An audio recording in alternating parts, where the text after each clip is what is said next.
divide 927 by 2 in a long division method. So 2 times 4 is 8. On subtracting we get 1.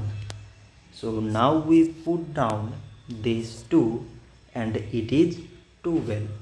So 2 times 6 is 12. On subtracting we get 0. So again we put down this 7 and 2 times 3 is 6.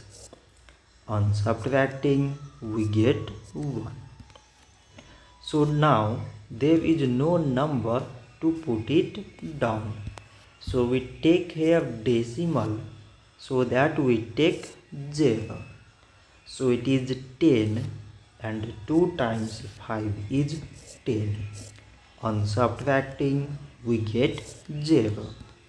So 927 divided by 2 is 463 decimal 5.